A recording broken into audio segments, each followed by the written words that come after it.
Let's mic Rajasthan news. नमस्कार, मैं शिवांगी। आप सुन रहे हैं लेट्स माइक राजस्थान न्यूज। चलिए नजर डालते हैं आज की हेडलाइंस पर। पर्यावरण दिवस पर अशोक गहलोत का संदेश, वृक्षारोपण और संरक्षण पर दिया जोर। बेनीवाल ने प्रशासन पर उठाए सवाल, विरोध प्रदर्शनों में समान कार्रवाई की मांग। जसाराम मेघवाल मौत मामला, रविंद्र सिंह भाटी ने प्रशासन पर लगाए आरोप। प्रहलाद गुंजल का बयान, दलित और पिछड़े वर्ग की भूमिका पर दिया जोर। और अब खबरें विस्तार से। विश्व पर्यावरण दिवस के अवसर पर राजस्थान के पूर्व मुख्यमंत्री अशोक गहलोत ने जयपुर स्थित अपने आवास पर मीडिया से बातचीत की। इस दौरान उन्होंने कई मुद्दों पर चर्चा की। इस दौरान उन्होंने पर्यावरण संरक्षण और जलवायु परिवर्तन को लेकर अपनी चिंता व्यक्त की। अशोक गहलोत ने कहा कि पर्यावरण को बचाना आज की सबसे बड़ी जरूरत है और इसके लिए सरकारों के साथ साथ आम जनता की भी सक्रिय भागीदारी आवश्यक है। उन्होंने अधिक से अधिक वृक्षारोपण और प्राकृतिक संसाधनों के संरक्षण पर जोर दिया। उन्होंने ये भी कहा कि बदलते मौसम और बढ़ते प्रदूषण के कारण पर्यावरण संतुलन पर गंभीर असर पड़ रहा है, जिसे समय रहते नियंत्रित करना जरूरी है। ग्रीन पार्टी बनना, पॉलिटिकल पार्टी के रूप में बनना बड़ी बात है। इसका मतलब वहाँ की राजनीति जो है उसमें एक पार्टी पूरी तरह समर्पित अपना वो कर रही है पर्यावरण प्रदूषण को लेकर, वृक्षारोपण को लेकर के। आपको याद होगा मैंने बहुत पहले कहा था कि पानी बचाओ, बिजली बचाओ, सबको पढ़ाओ। फिर जोड़ा उसके अंदर पानी बचाओ, बिजली बचाओ, सबको पढ़ाओ, वृक्ष लगाओ और बेटी बचाओ। ये पांचों बातें आज भी मौजूद है। राष्ट्रीय लोकतांत्रिक पार्टी प्रमुख हनुमान बेनीवाल ने प्रशासनिक कार्रवाई और विरोध प्रदर्शनों पर सवाल उठाए हैं। उन्होंने कहा कि एक छोटे से विरोध के बाद कुछ अधिकारियों को हटाया गया, जिस पर लोकतंत्र में विरोध करने के अधिकार को लेकर बहस होनी चाहिए। बेनीवाल ने विश्वविद्यालय गेट पर छात्रों के आंदोलन और उस पर दर्ज मामले का भी जिक्र किया।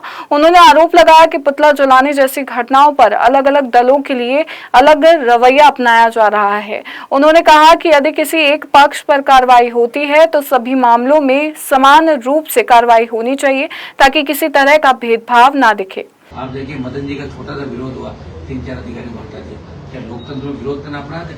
यहाँ हमारे यूनिवर्सिटी गेट पे जो बच्चे आंदोलन कर रहे थे, ये मुकदमा इस बात का भी दर्ज कर दिया कि पुतला क्यों जलाया।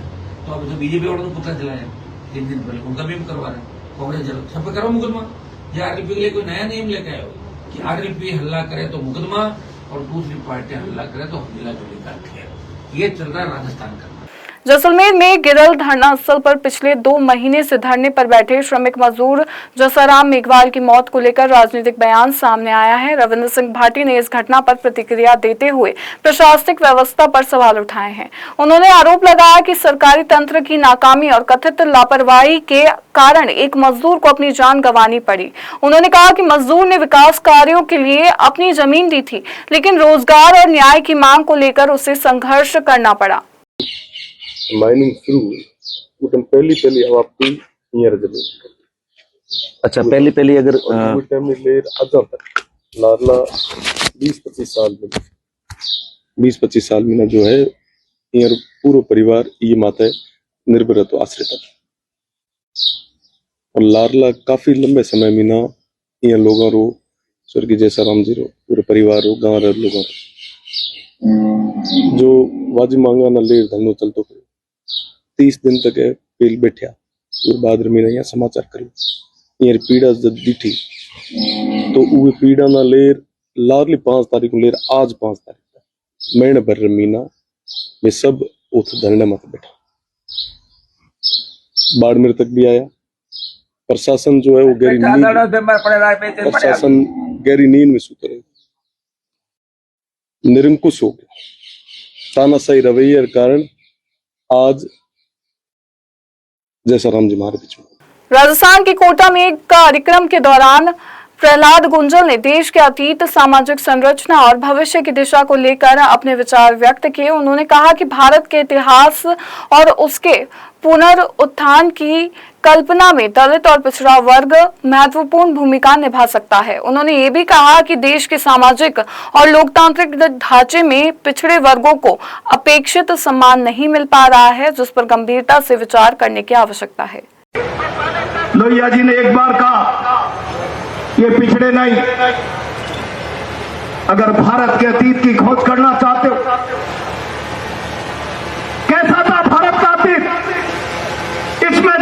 करना चाहते हो और अतीत में झांककर भारत के पुनरुद्धार की कल्पना करना चाहते हो कि भारत का भविष्य सुनहरा कैसा होना चाहिए, तो फिर दलित और पिछड़ा वर्ग इसके लिए सोने की खान साबित हो सकता है। इसके अलावा कोई दूसरा रास्ता हिंदुस्तान के पुनरुद्धार का बन नहीं सकता। लेकिन दुर्भाग्य इस भारत के प्रजातंत्र का अपेक्षित सम्मान पिछड़ों को नहीं मिल रहा। प्रजातंत्र की इस यात्रा आरक्षण के कारण हमें 27% रिजर्वेशन मिल गया, लेकिन रिजर्वेशन राजनीतिक सामर्थ्य का आधार नहीं बन सकता। और इसलिए आज मैं मेरे सामने उपस्थित ओबीसी समुदाय के लोगों को कहना चाहता हूं, केवल आरक्षण हमारी राजनीतिक सामर्थ्य का सूचक नहीं, ओबीसी वर्गों को अपने खोए हुए आत्मसम्मान को पाने के लिए अपनी ताकत को बढ़ाना पड़ेगा, अपने आप को शक्तिशाली बनाना पड़ेगा। एक साजिश के तहत ओबीसी के लोग शक्तिशाली न बने, साजिश है। जालोर जिले के भीनमाल में कृष्ण देवासी पर हुए प्राण घातक हमले के विरोध में गुरुवार को शहर बंद रहा। संयुक्त व्यापार महासंघ के आह्वान पर व्यापारियों ने अपने प्रतिष्ठान बंद रखकर आंदोलन का समर्थन किया। उपखंड कार्यालय के बाहर चल रहे धरने में बड़ी संख्या में लोग शामिल हुए। प्रदर्शनकारियों ने शहर में बढ़ते अपराध, चोरी, लूट, नशे के कारोबार और बिगड़ती कानून व्यवस्था पर चिंता जताते हुए प्रशासन से सख्त कार्रवाई की मांग की। वहीं पुलिस ने शहर में अतिरिक्त जाब्ता तैनात कर सुरक्षा व्यवस्था मजबूत की। देश की कोचिंग नगरी कोटा में एक बार फिर छात्र आत्महत्या का मामला सामने आया है। उत्तर प्रदेश के संत कबीर नगर निवासी 17 वर्षीय आर्यन ओझा ने अपने पीजी के कमरे में फांसी लगाकर आत्महत्या कर ली। आर्यन फरवरी 2026 में कोटा आया था और इंजीनियरिंग प्रवेश परीक्षा की तैयारी कर रहा था। घटना की सूचना मिलने पर पुलिस मौके पर पहुंची और शव को एमबीएस अस्पताल की मोर्चरी में रखवाया गया। फिलहाल आत्महत्या के कारणों का पता नहीं चल पाया है और पुलिस सभी पहलुओं से जांच कर रही है। कि कोई बच्चा राजीव गांधी नगर में हैंग कर लिया, जिसको मैत्री हॉस्पिटल में लेके गए। वहाँ आया तो उसका पता किया तो उसका नाम आर्यन ओझा, पिताजी का नाम कृपाशंकर ओझा है, जो यूपी का रहने वाला है। यहाँ रहकर अपने जी की तैयारी कर रहा था। वहाँ जो उनके साथी लेके आए तो वहाँ डॉक्टरों ने मृत घोषित कर दिया। उसको लेके यहाँ एमबीएस हॉस्पिटल में लाए, यहाँ चेकअप कराया तो यहाँ भी डॉक्टर साहिबान ने मृत घोषित कर दिया, जिसको मोर्चरी में शिफ्ट कराया जा रहा है। इसके परिवारजनों को जरिए मोबाइल सूचना दी गई है, जो वो आ रहे हैं, वो आने के बाद में इसकी अग्रिम कार्रवाई की। कितने साल से?